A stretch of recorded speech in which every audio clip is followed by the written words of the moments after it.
Tim. Mm-hmm.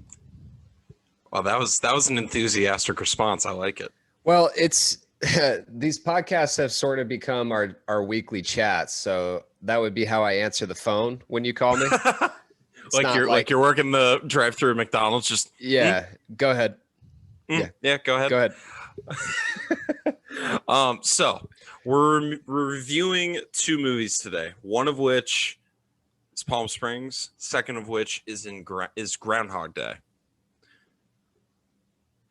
If you could pick to go to Puxatawny, Pennsylvania, or Palm Springs, California, where would you go? Easy. Palm Springs. It's not even a Why? question because Puxatawny is cold as hell, and I don't do well in the cold. And Palm Springs is within 3 hours of LA. It's within like 2 of San Diego. So if I had like a whole day, I could easily drive to good places. Whereas Puxatawny is in the middle of nowhere in Pennsylvania. And there's really nowhere I'd want to drive within a day that I could get to. Okay. And then I will use this as an opportunity to introduce Chris, who's basically our producer at this point. So happy to have you on for the first time, Chris, so the lovely people can see you. Where would you rather go? Without a doubt would be Palm Springs, because I'm with Tim on this one. Fuck the cold. It does not agree. And I've been to the East Coast.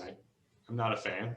I'm going to Palm Springs in a month or two. So rather go there. Oh, wonderful. Yeah. You'll have to let us know if it compares well to the movie. But anyways, there's the answer. We have a new intro, Tim. Oh my God, really? Is it Taylor Swift? No, we couldn't get the rights. Do we have the new Swift deal? Oh no, we couldn't get him from Scooter or whatever. We couldn't pry him away. No, it's not Scooter anymore. Thank God. It's not that weird little fellow. It is our good friend, our favorite band from Vegas, Elvis Monroe. So Elvis Monroe, please play us in.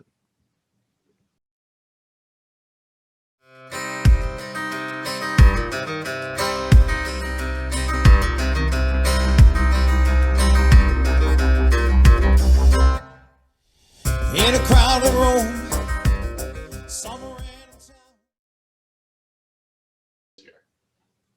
Yeah, and time is actually a very important thing for both of these movies. But before I get to that, Tim smiled and looked like he wanted to say something, so I'm going to give him the floor. You know, I'm trying to do better in this one at not showing when I want to talk, because again, this YouTube format has been rough for your boy. I mean, last week people thought I was tweaking out on something. I had just had a bunch of coffee and I was like, I was bouncing around. No, the only thing that these two things have in common, other than the ripoff of the plot, is I wanted to talk to you guys. They weren't filmed in the location that they're based in. Neither of them. Correct. Neither of them were filmed in the location, which plays like a huge role in both movies. But it just made me think of that when you were doing the open. Gotcha. So then that leads into perfectly kind of how I wanted to start this. Where then was Palm Springs filmed? Palm Springs, I don't even remember where it was filmed. I just remember seeing that it wasn't in. So it was filmed in Los Angeles, oddly enough. Usually you would think that actual Palm Springs would be cheaper, but for tax reasons, they went ahead and filmed in Los Angeles. The only people who get tax breaks in Los Angeles are movies and actors. So there you go. And then instead of Puxatawny, Pennsylvania, it was actually Woodstock, Illinois that Groundhog Day was filmed in. So, wild stuff. So why Chris? Because this was your idea for us to do these movies and do them at the same time. Why? Well, I mean, one, I think it's interesting, and I caught this on the first watch of Palm Springs, was he actually makes a reference to, I mean, it's subtle. He doesn't reference it by name, but Andy Samberg references it right, kind of in the beginning of the movie. And I caught that right away. It brought Groundhog Day to mind. And then I was like, that's interesting because that's the only other movie that I can really think of in modern times that tries to handle this infinite loop sequence. And when I was watching Palm Springs, that kept playing in my mind. How they made it different, how they integrated it, and how it went about. So Tim, I have to ask, how now having seen both movies, how many loops would it take for you to resort to suicide? Yeah, so that's my one thing on the rewatch of Groundhog Day is that it seems like he's into suicide a little quickly. It's like day 4 or 5 by my count to where he's just driving into cars and stuff. He's just stepping in front of semis. I don't know that I would have the balls to try and kill myself in the attempt to get out of the loop. But I really don't. I mean, on that note, sorry to interrupt, but didn't Kristen try to do that like day 2? well, yeah, but she's funny. She is my favorite character in either movie. I love her approach to life, just in general. But I mean, you've dated a couple with that approach. yeah. I've dated multiple women who are like her. Yeah, it resonated with me. I mean, one of the things that was interesting, you were talking about the suicides, which I want to talk more in detail about because it's the funniest parts of both movies. I don't care what you say. In the original script for Groundhog Day, they actually wanted to start in the middle of the loop where like he's already stuck in it, which I thought was interesting because in Palm Springs, they do steal that. They rip that where he's already stuck in it. He's already like when you've seen go ahead. Well, the original idea for Groundhog Day was and this script got rewritten 1,000,001 different times, had different writers on it and all that stuff. And at one point, they were going to essentially do what they did in Palm Springs. They were basically going to have someone already in the loop and pretty deep into the loop, and then have a love interest come in and that be how we sort of learn the world. And then you get to see the two different people at two different points of their life and experiencing the loop at different times work throughout the story. But then, they ended up, they did it. And I think I prefer the Palm Springs way. And that's here, I'll pose it as a question. Do you prefer the story choice, like the whole world building in Palm Springs or Groundhog Day? This was obviously like the number one thing I was thinking as I was going through the watch of both of these movies. The thing with Palm Springs, like it's more modernly funny. It's more like attractive to modern audiences because it was made more recent. But it's hard to put it above Groundhog Day because it rips so many things from it. Right. I mean, I was going back trying to find this idea. This idea of being stuck in an infinite time loop is not an original idea. There's Greek mythology that has some of this stuff as well. But with Palm Springs openly making fun of the idea that if we do charitable acts, we can get out of this. Just that was openly great. Mocking it. It was so funny. Like, and you have to do that if you're going to do this type of movie because it's as close to too soon as you can almost get to redo this sort of gimmick. Well, and the perfect example that I think of acknowledging that you're ripping something, but also like adding that to the joke was the time heist in Endgame. There's like, you mean Back to the Future was just a bunch of bullshit? Like they just outright call it out. And then it was like, oh, okay. So now we're all on the same page. Cool. Now we can move on. And it's not something that lingers in your brain. Whereas, they did it in Palm Springs and it was good to just, okay, cool. They're acknowledging that this is already wonderful. Now we can move on. Yeah, I'm going to throw it to Chris here in a second. The other thing that I liked better in Palm Springs, because I just think we have to give it to Groundhog Day. We sort of have to bow at the altar of Groundhog Day. But one of the things that I did like better in Palm Springs is that they gave a fake explanation for why this was all happening. At Groundhog Day, it just kind of happens to him. and we don't know why. We're never told. There was the original script that they wanted to have some sort of explanation to it. I mean, The Cave is so ridiculous and absurd, but it's an absurdist movie. Like it's not supposed to make sense, but I like that there's an explanation. Andy Samberg is starring in it, and the Lonely Island production or Lonely Island Pictures. It's like you go into it with a certain expectation. Yeah, for sure. I mean, I want to ask this first. Is Palm Springs, should Palm Springs be getting more awards hype than it has been this year? Because it won Best Comedy at the Golden Globes. It has gotten no Best Picture buzz. It did get 95% on Rotten Tomatoes, which is absurdly high for a comedy.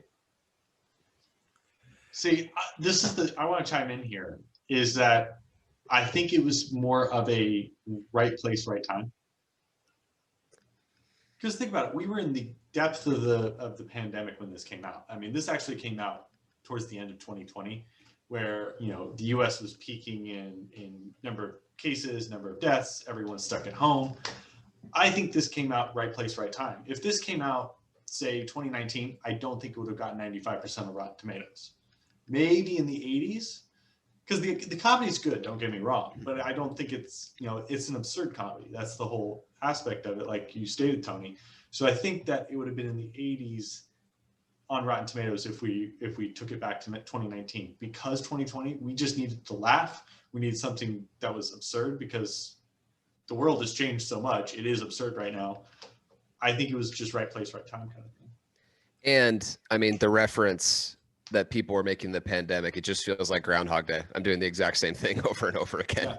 And then this movie comes out, which steals that gimmick that everybody's feeling like their lives have become to some degree. Yeah, I agree. It was a perfectly placed movie. What I find very exciting is that they intentionally kept the ending ambiguous as to possibly have a sequel, but we don't quite know much else outside of that. But I posed the question to Tim earlier, and Chris, I don't think I got an answer out of you. How many days? How many days until you consider suicide in there? Ooh.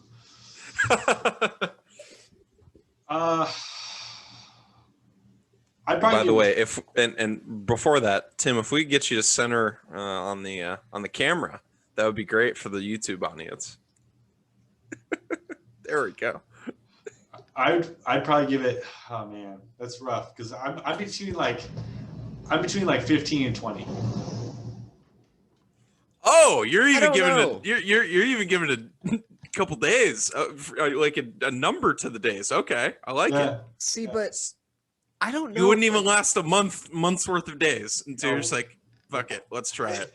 And also, this sorry to chime in here. It depends on where I'm waking up. If I'm waking up like in either like Niles or Sarah's situation in Palm Springs, I'm noping out of there.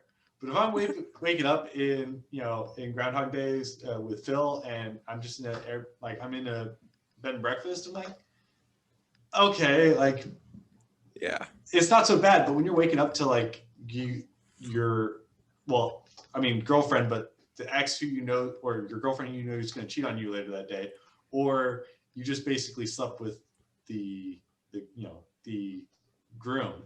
I don't know. Yeah, that was kind of my reaction, is because I actually, this is gonna drive people crazy. I saw Palm Springs before I saw Groundhog Day. It's okay. So did I. Yeah. So watching Groundhog Day later, it was probably, I want to say it was like 3 or 4 months ago when I first saw it. I was like, you know what? His situation is nowhere near as bad as what these guys have. Like, they're going to this shitty wedding over and over and over and over again in the middle of a making desert. Speeches, meeting all these family members. Palm Springs is way more hectic. There's way more shit going on than Groundhog Day. Way more. Groundhog Day, he's stuck in a small town, which I guess sucks if you like big cities and whatever, but yeah, I mean, I don't know. It's cold there. It doesn't seem like the best, but I felt worse for the people in Palm Springs. And he even comes out a better person. Like, yeah, he undergoes an entire personality transformation, which is great. Do you want to do that now? Yeah, go ahead. Famously with that movie, I know you're going to talk about this, but I'll just kind of tee it up. Yeah. Famously with that movie, that's the last movie that Bill Murray worked with that director on. They had done a bunch of other movies together, namely Caddyshack. And this was the last one because they could not get along at all on set. Famously, Bill Murray. Go ahead. Yeah. Well, because mostly because Bill Murray was just being an ass. Because he was being an ass. He was being an utter and complete ass. He wasn't showing up on time. I mean, there are reports that he was showing up drunk, and they even worked that in the scene, the first scene when he's being super weird on the second day of the loop. When she's talking to him, Rita is talking to him, saying, "Are you drunk?" That wasn't in the script. They added that in there because Harold Ramis, the director, that was like a passive aggressive, just kind of, hey, you might want to add this in. And yeah, he was insufferable to work with. And so yeah, this ended up being the end of their friendship. They made, I think, 6 movies before that. And, you know, some of them, like Caddyshack, that were some of the most widely recognizable comedies of that era. And then they didn't talk until Harold Ramis, like a couple days before he died. Like it completely ended any interaction that they had for basically the rest of the potential life of the friendship. So, and this leads me to my question, Tim. What would be capable of doing that? You know, you cut out there at the end. This is going to make for great content on the podcast when they can't see what's going on. I'm assuming you asked me what would have to happen for that to happen to us. Is that what you're going to say? You know, that's a great question, Tony. There's things people don't know about our past that we haven't gotten into. What's been kind of incredible. This is the secret to a long male friendship. I'm going to reveal this. Oh, we're just giving it out. Okay. Yeah, I'm going to reveal this. If you don't work with the person, because you are going to eventually hate whoever you work with. Just a fact. You're never happy. Most people are not happy where they work. It's going to go bad. By the way, Bill Murray is wrong. And I want to get into that. Like his approach to this movie is incorrect. The secret to a long-lasting male friendship is having different taste in women. Here's why. Tony and I have not even, well, there was one kind of time when we were like 14 years old. We liked the same girl briefly. But other than that, we have been at basically the same school for the majority of the time we've known each other. We've hung out with similar friend groups, mostly the same friend groups, and we have never gone for the same girl. That is how it lasts. Because the reason that guys hate each other eventually, it's always a girl. And it's not their fault. It's ours. We're animals. Guys suck. It's just a fact. But that's why it happens. Yeah. So there you go. So the only thing that could come between us is a woman. And right now we don't have any prospects of that anyways. And while we're at it, Chris is the only person in a relationship here. Which relationship do you think is healthier between the two movies? Oh, hands down, Palm Springs. Actually, it's interesting. We watched both movies together. So we watched and just similar to you, Tony. This was the first time that she had seen Groundhog Day, because I had seen it. Right. I mean, I've probably seen the movie twice before, and at varying times growing up, because this movie came out basically when I was born.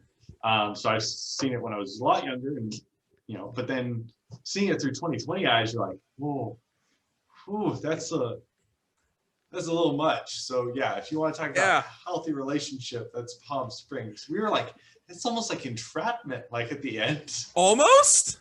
Okay, it is, but you know what I mean.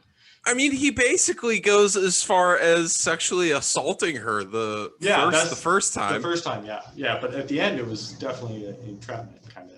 Yeah. We're like, wait, after he gains all of these like qualities, because honestly, he hasn't shown his character at that point. No. And she's just like, oh, I'm totally into it because you can play piano like like a jazz musician. And then from there, just all these good things come out. But basically, it was like the piano playing is what hooked her. So I don't know. I'm going to put it this way.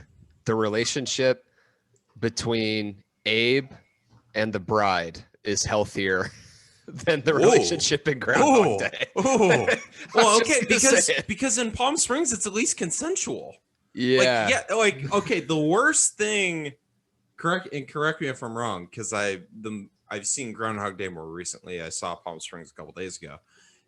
The worst thing that Andy Samberg does in that entire movie is lie to her. And he didn't really lie. It was more of a omission.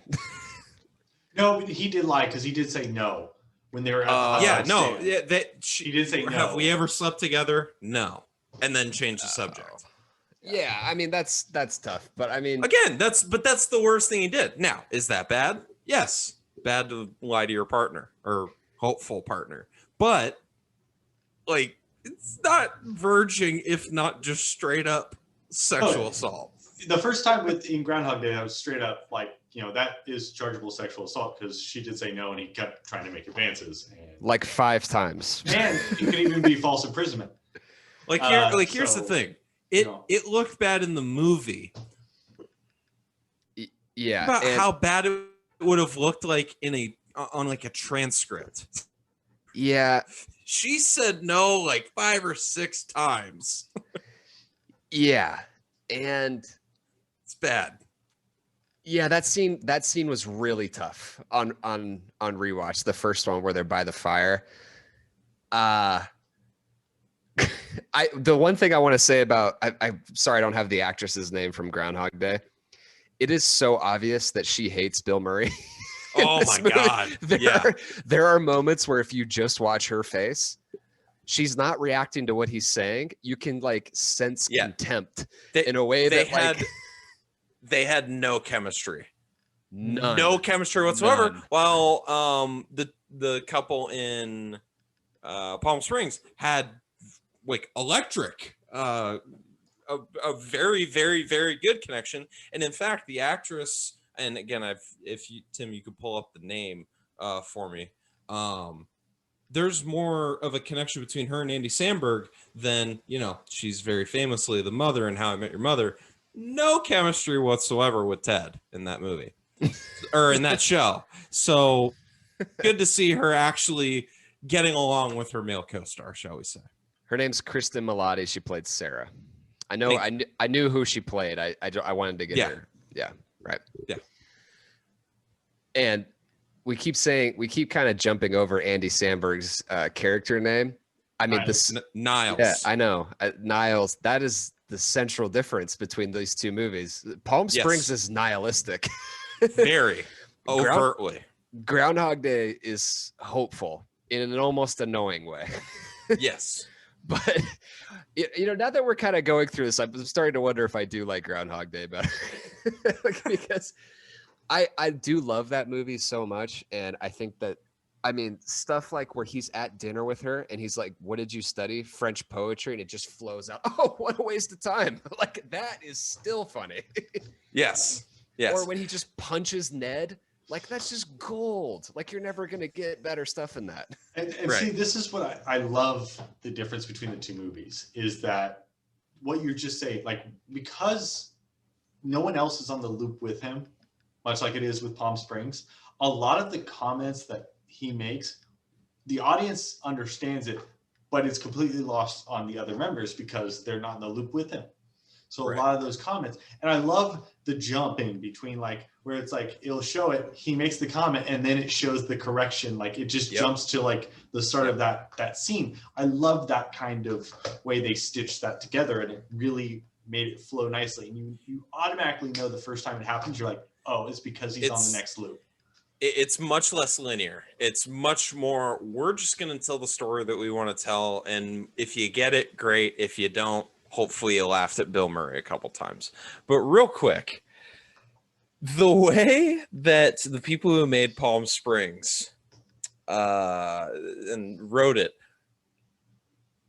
they imagined the script as, and this is a quote, an absurdist comedic mumblecore take on leaving Las Vegas, centered on a despondent, thirsty something who travels to Palm Springs to kill himself, only to slowly rediscover a sense of meaning in his life.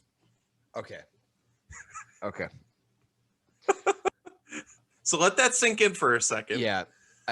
It's trust me, it has. With both of these movies, in Groundhog Day, Bill Murray wanted that movie to be more serious. That was the main contention between him and the director. And by the way, he's completely wrong, because in that scenario, there's nothing to do but make it an absurdist comedy. And Right. Towards the end, when they try to make it serious, it actually kind of falls flat. Whereas in Palm Springs, I actually kind of believe that coming back, because it's like a riff in a relationship that's ongoing. That initial script tells me that they really wanted this to be more serious than it ended up being, which is just, it's just not, It's a mistake. it's not what this is. It's hilarious. If you had the chance to live the same day over and over again and learn from your mistakes with the same person and the same interaction, you would do all of the same stupid shit that these characters are doing. That's what makes it funny. If at some point you don't start to contemplate if you're a god because of how well you can operate throughout the day, you're doing it wrong. That's And my that favorite is scene. and that's a perfect segue into, I'm not going to ask you how long it would take for you to kill yourself. What is the first thing that you would, like, upon figuring out that you're in a loop, what's the first thing you would do? I would memorize the sports scores for that day. Thank And I would you. start betting it. Thank you. Yeah, I was so expecting Groundhog Day to invest in Apple or something, It's- like to make something like that. It's against the rules of, because again, Back to the Future made these rules. We're not allowed to bet on sports games if we're But stuck what in. did Paul Rudd? But what did our Lord and Savior Paul Rudd tell us? It's all bullshit and it makes no sense. So here's the thing. I wouldn't do the stock because you're not going to make enough money in a day, No. especially in 1993. Day trading? In 1993, maybe if you just memorized it and you had like a really good broker. Yeah.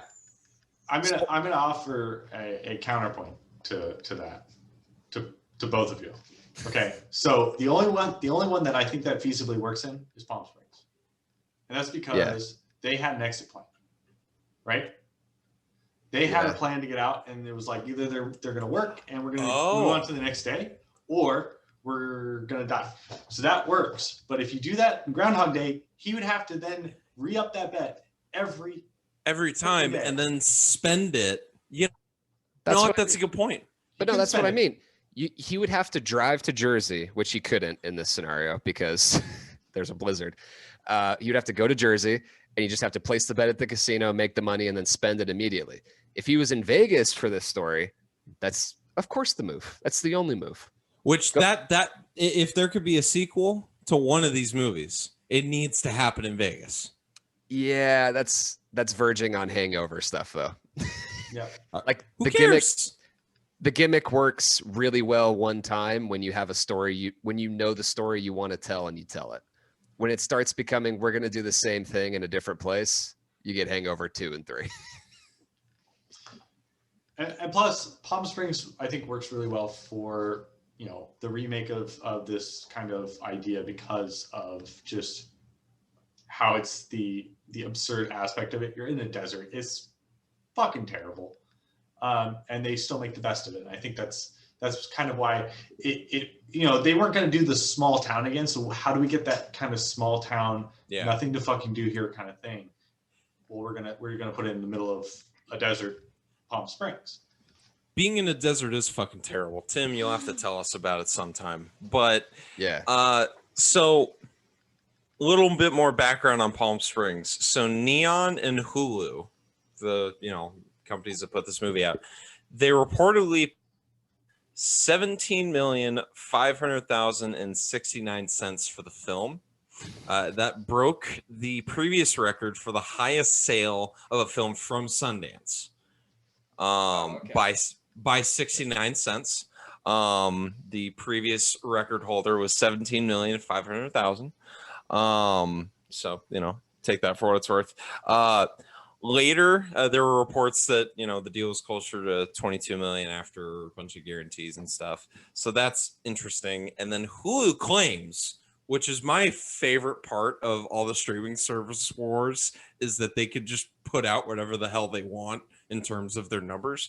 But they claim that the film set the open record by, quote, netting more hours watched over its first 3 days than any other film, unquote, in the platform's history. I believe that. I believe that. I believe it only because I don't know. I mean, if you're going to say just Hulu movies, I think this is the only Hulu movie other than, I watched Looking for Alaska, but that wasn't a movie. That was more like a miniseries. I've watched television shows on Hulu, but I can't think of what other movie it'd be competing against. Because I thought you were going to say in streaming history. I was like, there is absolutely no way it beat The Irishman, which is twice as long, and just as many people were watching. So Tim, which was more depressing, Looking for Alaska or 13 Reasons Why? Depressing. I was depressed in the choices they made in 13 Reasons Why in season 2 and 3 more than I was Looking for Alaska. How's that? Okay, that's a good dance around to the question. Yeah. Chris, were you about to say something? Well, no, I was looking for other notable Hulu movies. Okay. I'm drawing a blank. So yeah, the only other release that they had that a bunch of people watched right at the beginning that I can remember is their version of the Fire Festival doc, but there were 2 of them going on at the same time, so I can't imagine that they did much of that. Now for more notes on Groundhog Day, and as we said before, Danny Rubin, who was one of the other writers, he hoped the movie would become a Groundhog Day viewing tradition, much like Christmas Vacation and all that stuff, as my family does, we watch Charlie Brown for the different holidays. They were hoping, very precious for the podcast listeners. Tim made prayer hands, so yes, it was very precious. But the one part of Groundhog Day that actually pissed me off, it actually made me actively angry. Apparently, Phil doesn't feel like real men cry. That bothered me. Did either of you catch that moment? Are we getting into I didn't know that we were going to do a toxic masculinity talk on this movie. I wasn't prepared for this. I didn't bring my notes. That's why I haven't done the Bill Murray behind the scenes thing yet. Didn't bring my notes, but I'm curious to see how you land this plane. Okay, so Bill Murray, the perfect encapsulation and personification of toxic masculinity in this movie. What is the first thing he does? He uses it to seduce a woman. And what does he do? He gets 3 pieces of information and just assumes that it's going to work. Now, it works, but it's also because it's written by a man. So, but for the record, Andy Samberg, I kind of imagine did the same thing. But we don't know. Kind of aligns with this character. And he was a douche of a gentleman, shall we say, in that movie. Yeah, he didn't go on the verge of raping someone. How's that? Yeah, he did. He executed it better, but at the same time, it's like that's not a tall order there. It's when you're starting at the bottom, it's not a far climb. Yeah, the montage of when he's like, he slept with that one guy. I slept with the bartender.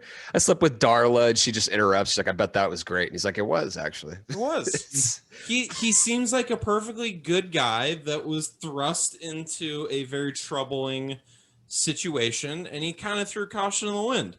Bill Murray, his character Phil, was already just a piece of shit. And then He's kind of insufferable. Yeah, and he was as insufferable in real life as he was in the movie. Because again, showing up drunk, not showing up at all, passing comments to your co-stars during filming, during takes, so as to upset them so much that they walk off set. Hey, some people would just say that's you getting into character. Come on, like he was pretty bad at the beginning. Maybe you might be onto something there, Chris. But again, he doesn't think real men cry. That's just a perfect little pull back the curtain just to see the character's true feelings about the world. I mean, again, you got to look at time and place. Like, again, I think this is you're looking at it through a lens of 93. Also, I mean, like, if you want to talk about it, the acting is kind of crap in this movie compared to Palm Springs. Palm Springs has a lot better acting. Yeah, because yes. Well, I was just gonna say, I mean, just have God. In Groundhog Day, I mean, they did what we were making fun of Cherry for. They have one actor in this movie, who has 90% of the lines, but the lines he doesn't have are just not being carried. You're not a Chris Elliott fan? Come on. I hate his character so much. Wow. Okay. He might be my inaugural award winner. We'll get to it. We'll get to it. And Chris, we're gonna spring this on you. You're gonna love it. What were you gonna say, Chris? Oh, I wanted to. I agree with Tim on that. I hated his character in this movie. Like, I usually like some of his lines. Okay. Keep the meat on the bone. We're gonna get to that in a second. Okay. So the other going to the writing of Groundhog Day.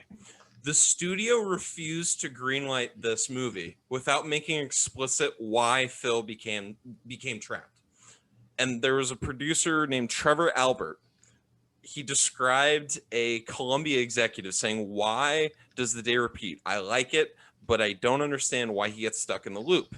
So the writer, Ruben, he wrote a bunch of different causes for the loop, and there was a jilted lover, there was a lot of stuff going on, there was a mad scientist, there was a bunch of stuff, but they wrote it intentionally at the back end of the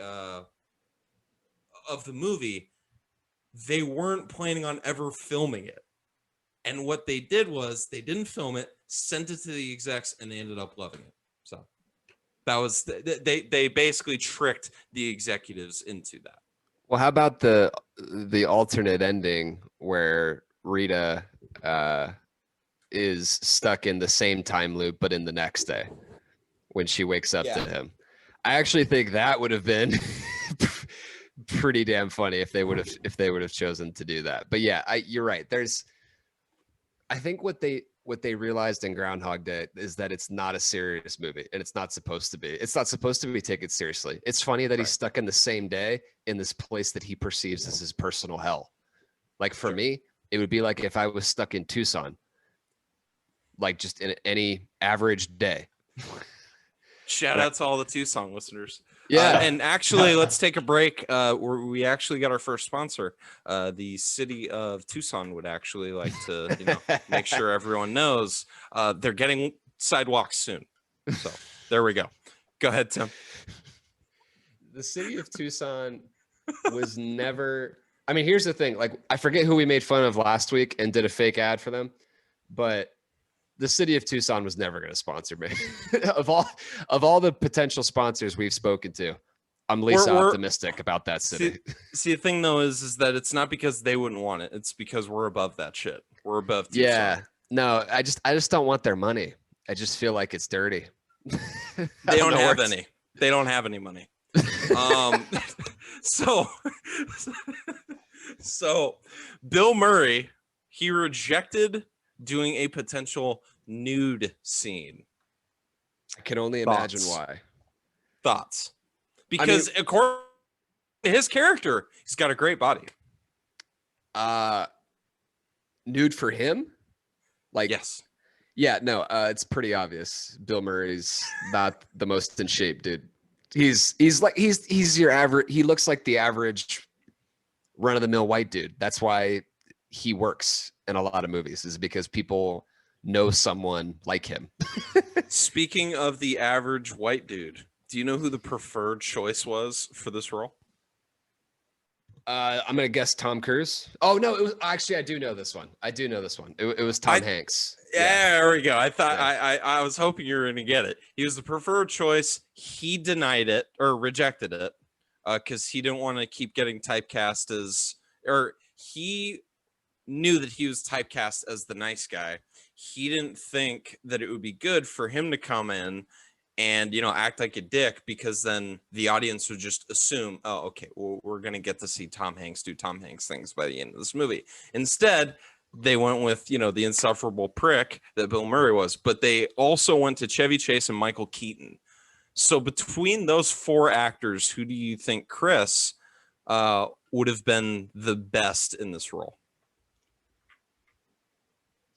Between those three or those two? Well, I said four names. So Tom Okay. Hanks, Chevy Chase, Michael Keaton, Bill Murray. Oh, I think that Bill Murray was the right person to do it with, because actually I believe the beginning more than I believe the end. And also the end, because it was so cringy from 2020 perspective. Yeah. I think it even worked even in that respect, because you were looking at it through this lens where you're like, yeah, that's something that Bill Murray would do. Because again, you're looking at it and you're like, yeah, you totally believe his character doing the news. And then also like saying, this is the last time I'm doing Groundhog Day. I was like, oh, or, you know, I'm doing this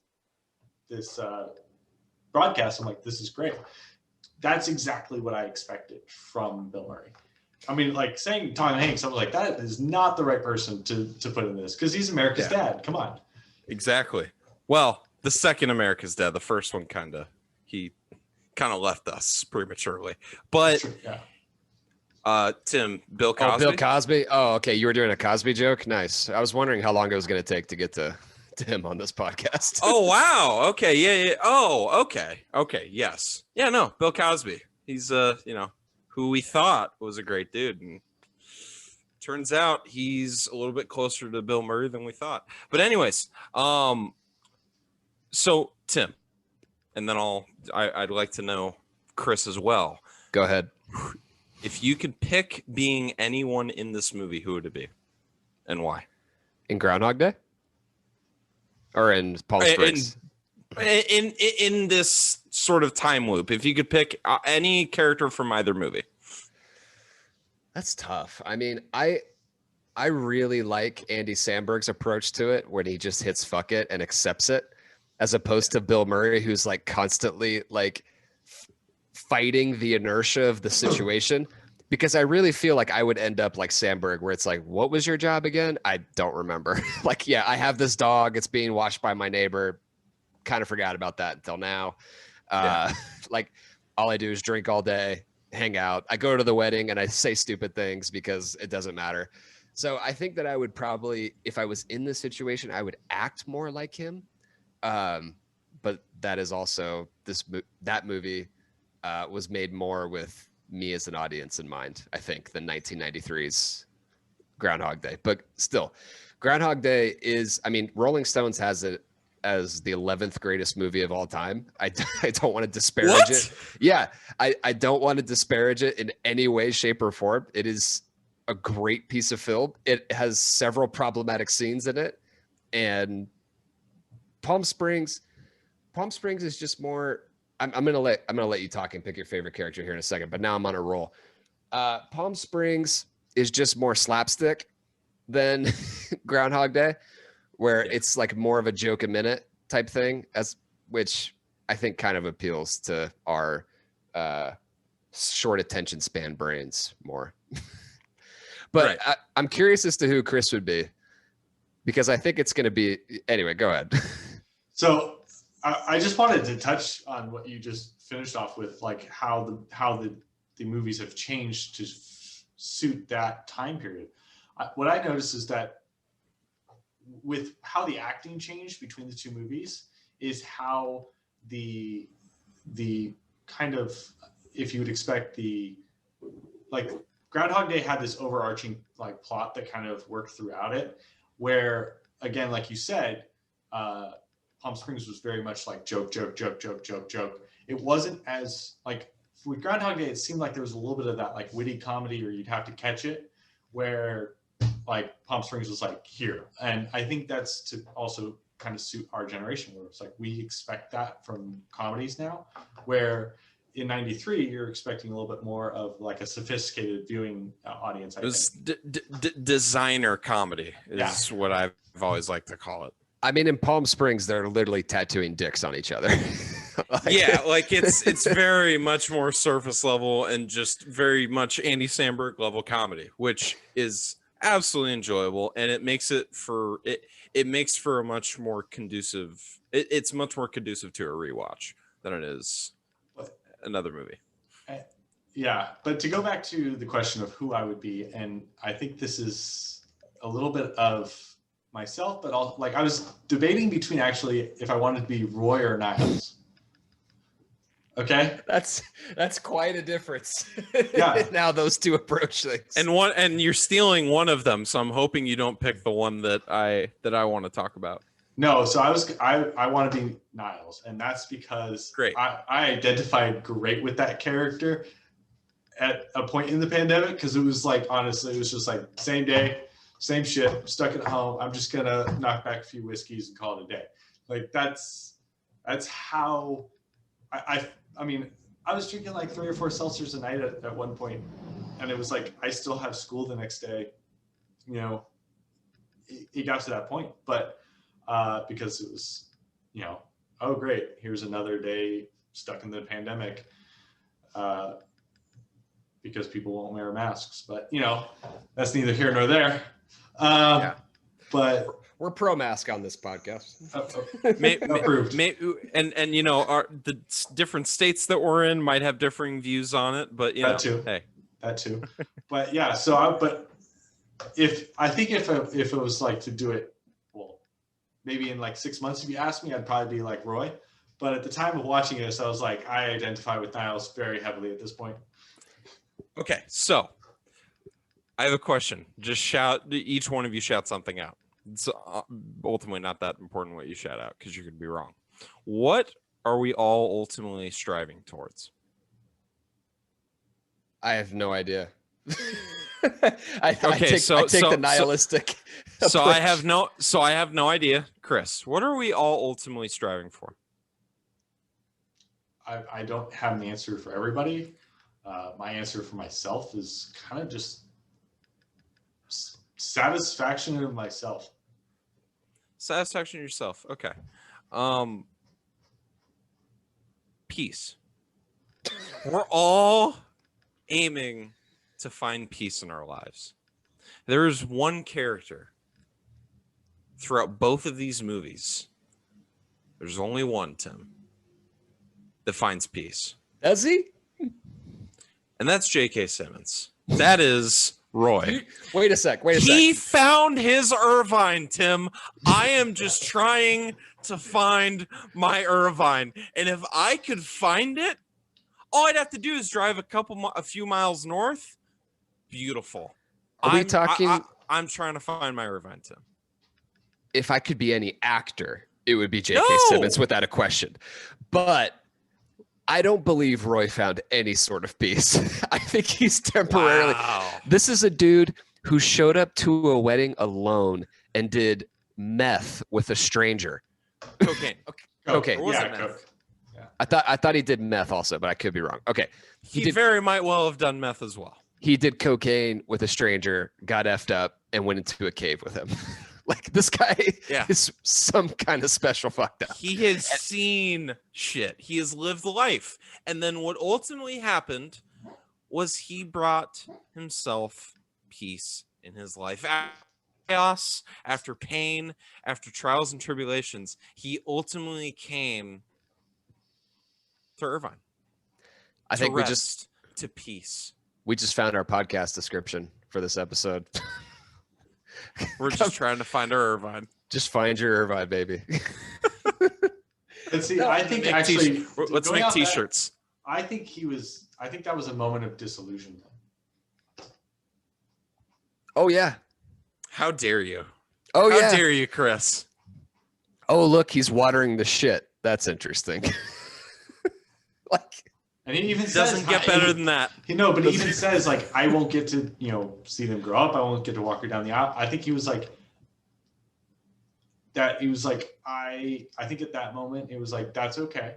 I think that was a moment of disillusionment where he was still, because here's how you. I didn't tell. say I didn't say happiness. I said peace. He's not at peace. He's not at peace because why is he not at peace? Because he listened to that voicemail, showed at that wedding, and realized that they weren't there, or that he didn't remember and they weren't in the loop anymore. And he was like, okay, I'm getting out of here too. Because he wouldn't have done that if he was at peace. and he's fucked because they destroyed the cave.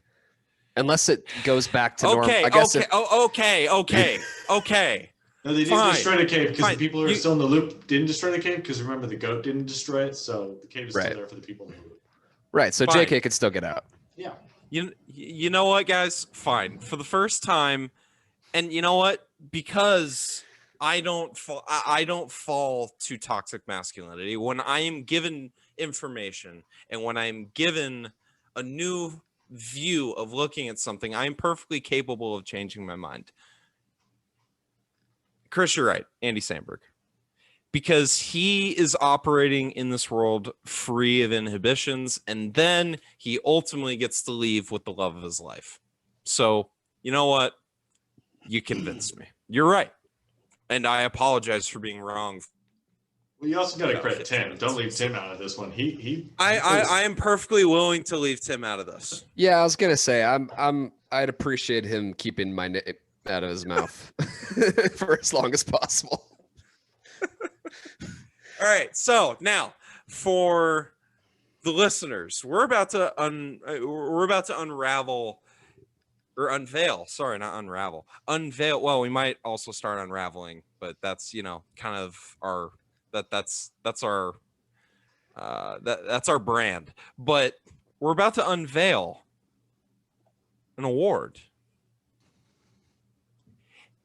and it's called. Oh, what were you gonna say? I just want to make sure that you get it right. Because on the last pod we did misstep on how we were supposed to say it. The Go Fuck Yourself Ted Cruz Award.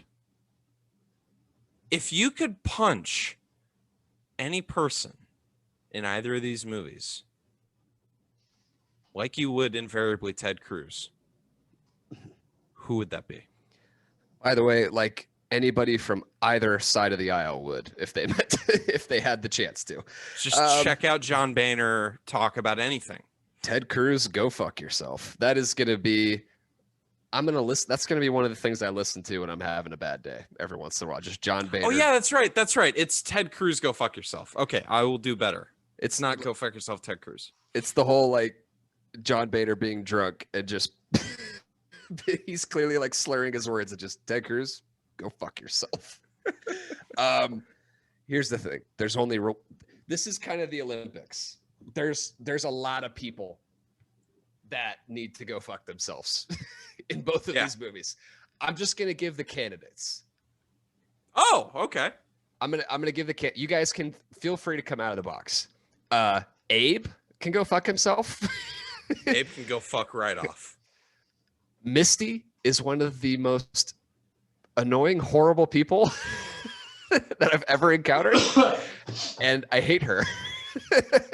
And I actually don't know if like she's one of those people that if I saw her in real life, I would associate her with her character. The one that I'm gonna pick, because there's only one right answer, Ned can go fuck himself. That is like when you're that guy and you see somebody who clearly doesn't recognize you, who you did not have a relationship with in high school, and you have the balls to just bother him for like 5 minutes of movie time, which to me is like an hour in real life. Go fuck yourself. Why are you talking to me? This is the equivalent when I'm at the grocery store now and people from high school feel the need to come up and talk to me, who I talk to. Care to drop any names? No, I don't, because I thought I may have found out today who our one female listener is, and it is a person who has violated this rule repeatedly. You know who you are. Yeah. Don't come up to me if we didn't actually have a relation. Don't come up to me because we went to the same school. You don't know me. Yeah. Go fuck yourself. Please don't talk to me. Nobody likes that. Who is that for? Nobody likes that. Go away. I like it. Chris? I agree with those candidates. I would also add Chris Elliott's character Larry from Groundhog Day. I'd also add him in there. Yeah. Why? Because who he normally plays and who he played in Groundhog Day don't match, and I couldn't get on board with his character because he's in this movie he's too much of like that voice of reason kind of person. Okay.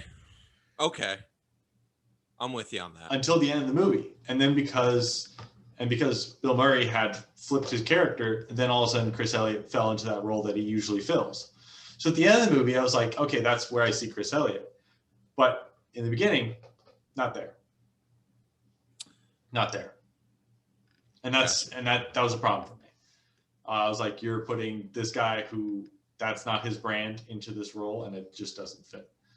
But I completely agree with Tim on this. Ned, oh man. I mean, I felt angry watching that whole interaction. And if I had a guy ever try to like how he actually made a few jabs at Bill Murray, oh man, I wouldn't even have waited till like loop whatever. I would have been first day one. No, dude, when it was cathartic when he punched him in the face. It actually like made me feel good to be a human being on this earth. When he just walks up, hey Ned, and just clocks him. I was like, so what was the husband's or the groom's name in Abe. Palm Springs? Abe. So here's the problem that I have with Abe. Only is one? that here's the problem. He's like a drug addict, and anyway, keep going.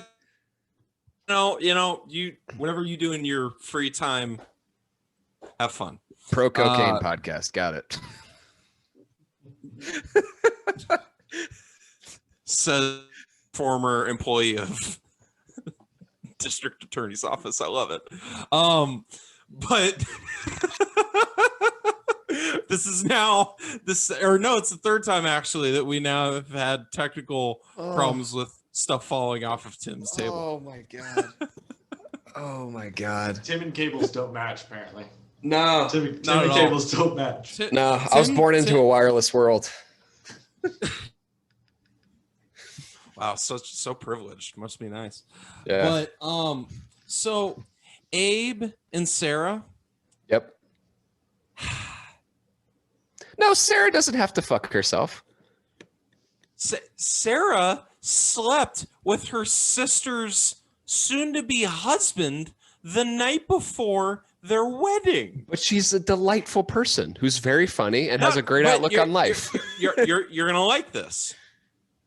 I find both of them supremely problematic. However, sleeping with either your wife's soon-to-be wife's sister or sleeping with your sister's soon-to-be husband aside, even though that happened, there's only one character that I want to punch in the face. It's Phil. Because here's the thing. Okay. I'm apparently the only one out of the three of us that doesn't like rape.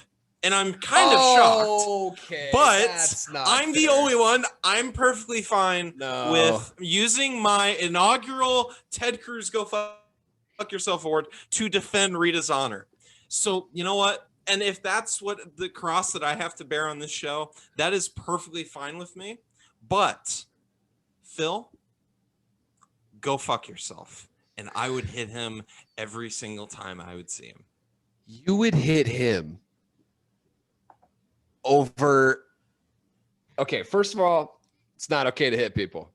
But if it I'm was glad we just- established that. I'm glad we finally Yeah. established that, You know what's Battery worse is wrong. though? You know what's more wrong is rape. I don't condone rape more than I don't condone hitting people. So there you go. Well, I think we're all on the record as saying that scene is entirely problematic. I'm sorry. If I was gonna punch somebody, it would be Abe because he has the punchable face. But again, punching people is incorrect. He had A good thing to You know do. what? You hit the nail on the head there. He really that actor. He's got to deal with that. Yeah. No, I like he's got the punch me face. He does. He's got the I'm an asshole. Everyone has a couple of those in their life. That's him. That's him for sure. He has 4.5 million followers on Instagram. That actor. Good for him. Really? Well, It's a really good- fantastic. Maybe it's a we really should have good- him on.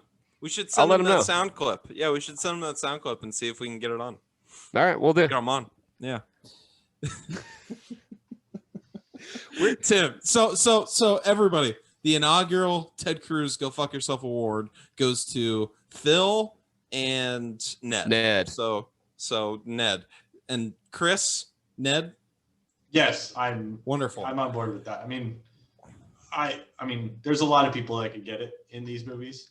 I don't say you're wrong with Phil, partly because of that one scene, but like Ned was doing it every loop. Okay, Phil actually didn't repeat that. Yeah, but he also okay. So then since we have 3 people, Ned wins. So congratulations, Ned. You got the inaugural Ted Cruz Go Fuck Yourself award. We'll make t-shirts. We'll be sure to get a trophy to you at some point. I wish you were from Texas, so that would just be even better. That award. I figure that none of us are from Texas. It doesn't have as much weight. Half my family's from Kentucky. It's It's further away from Texas than Arizona. I was gonna say. not in ideology though.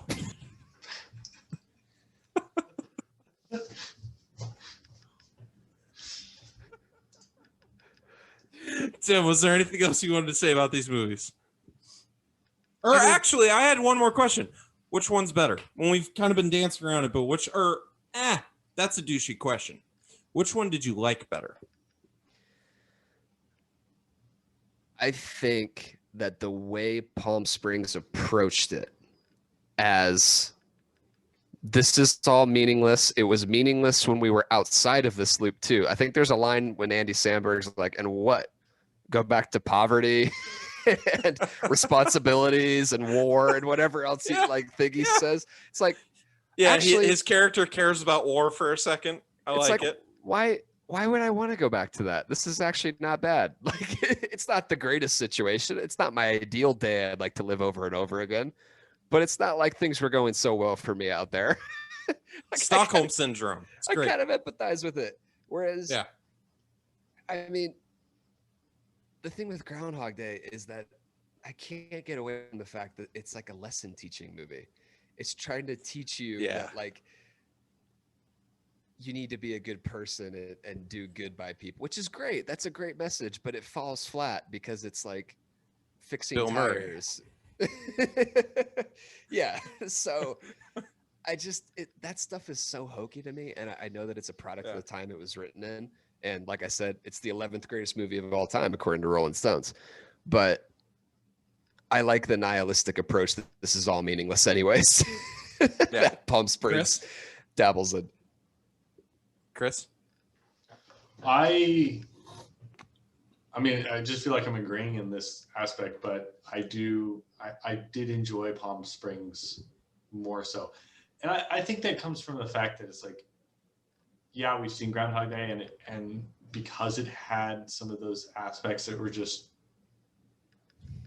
downright offensive in today's day and age, I liked Palm Springs more in the time. And also, I think it was, again, as I've been saying, I think it was very well timed, placed, everything is perfect.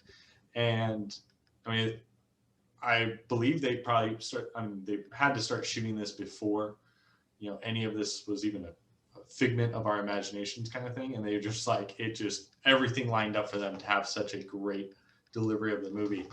And I think there's aspects of it that, yes, they did tone down some of the items for the audience, but at the same time, I think there were a lot of good high points in Palm Springs that really took this movie to be as enjoyable. I mean, it's a movie I've enjoyed a lot in recent memory, in the fact that it was like it wasn't overly long. Like, it wasn't like, oh, okay, this is 3 hours and it's an hour 29.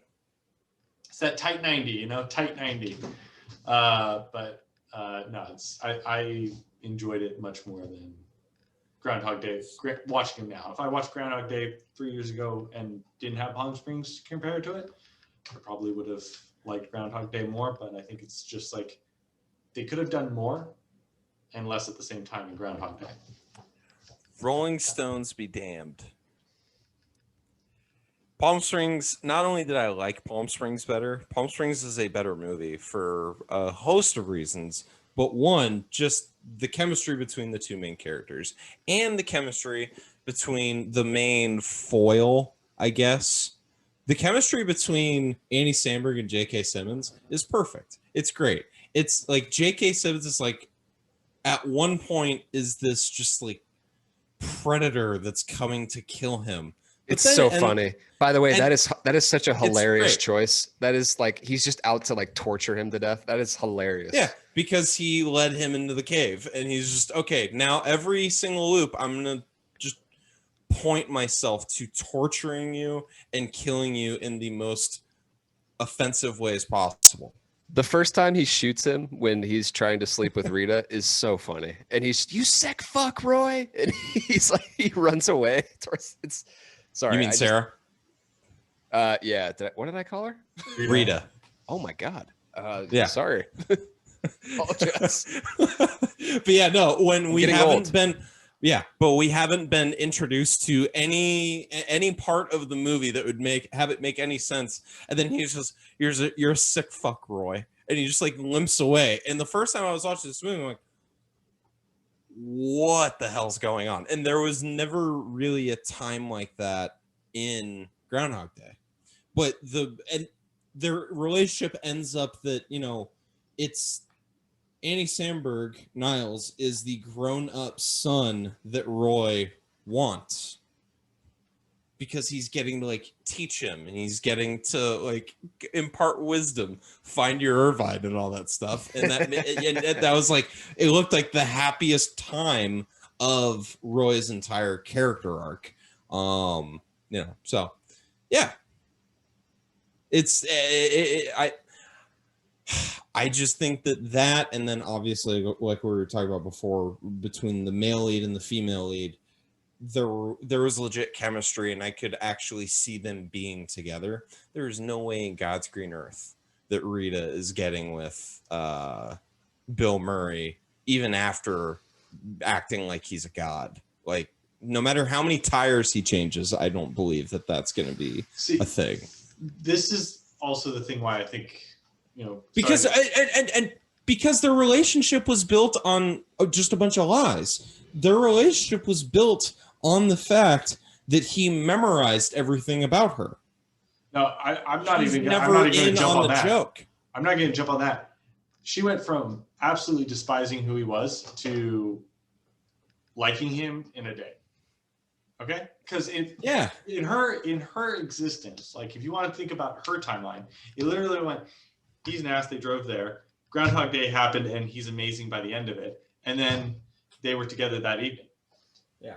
That's that arc. For Palm Springs, for Sarah and Niles, they had however many timelines, hundreds possibly, where they built this relationship. So it's understandable that eventually they grew to, really like or love each other by the end of it, because they spent years together at that point. And Sarah's going into it eyes wide open. Sarah fully understands what the situation is now, assuming that Andy Samberg didn't do any more lies of omission. Assuming that, Sarah fully understands what she's getting into. Rita, she doesn't know shit. She doesn't even know that to him. So yeah, it's anyways. Palm Springs is a better movie. I liked it a lot better. Tim, any other thoughts? No, none. Just that this was the most fun I've had doing work for a podcast so far. We've done some depressing ass movies. Yes. It was much Namely more Cherry. Yeah, well, I mean, even Justice League was just not funny at all at any point. This was funny. It was funny moments. It was good. It was a very fun experience. Nah, not and as we got fun to as talk this. to Sean. Well, I enjoy Sean. Talking to Sean is worth watching 4 hours of a shitty movie. There we go. Yeah, see, that's positive. Yeah. No, I really absolutely enjoyed watching these two movies again. It was by far the most enjoyable rewatch we've done. Chris, any closing thoughts? I enjoyed it. It was nice to get to see both movies again, and also in such a close time. Granted, I watched Palm Springs actually not too long after it came out on Hulu, which it's interesting to watch it again, especially being in a somewhat different state of the world. Because at the time you're like, oh man, this is great. Because I was, the world's going to hell in a handbasket. But now it's we're almost seeing light at the end of the tunnel. Almost, not yet. Almost seeing light. So it's nice to actually see it from a perspective where you're like, this is not a bright thing to do in this dark time. So, but I really enjoyed Palm Springs. I'm glad they made the movie, and please not a sequel. We'll see. I like you guys said on what you said. I enjoyed it very much. Just the closing thoughts that I are, just find your Irvine, everybody. If you can just go through life, identify what your Irvine is, and get it. That's what I hope for everybody, except for obviously Ted Cruz. So, Tim, where can they find you? I'm on Instagram. I'm on Twitter. I'm on Clubhouse. I'm everywhere. So am I. Thank you for the invite, by the way. It's fantastic. We're messing around on Clubhouse. We'll let you know when we get that up and running. Yeah, we were thinking of maybe doing some streams from Clubhouse. It'll be fun. Who knows? We'll see. Diversify. Oh, content. We got that in. Right before the buzzer. I want to make sure that Cliff Montana is able to come onto our Clubhouse. Yeah. I want to invite him on. We'd love to have him on. Shout out Cliff. Instagram, Twitter at TLeduc32. It's in the description as well at TLEDUC32. Tony, Chris, where are you at? They can find me at tfelix3412 on literally everything except for Facebook, because it's just my fucking name on Facebook. But Chris, do you have anything to plug? You got any shows coming up? Anything? No, but if you like the work that you see on the YouTube, there it is. I'm reach out to one of these two guys to get in touch, because I'm the one millennial you can't find on any platform. So, but we will be your way station for all the social media hate for this episode. We will accept it gladly. We will accept it with open arms. And great. Yeah, if you don't like this episode, talk to these two. Yeah, guys, not me. Yeah, sorry. So everybody, thank you so much for listening. And before I tell Elvis Monroe to please, for the first time, play us out, Ted Cruz, sincerely, from the bottom of my heart, go fuck yourself. Thank you, everybody.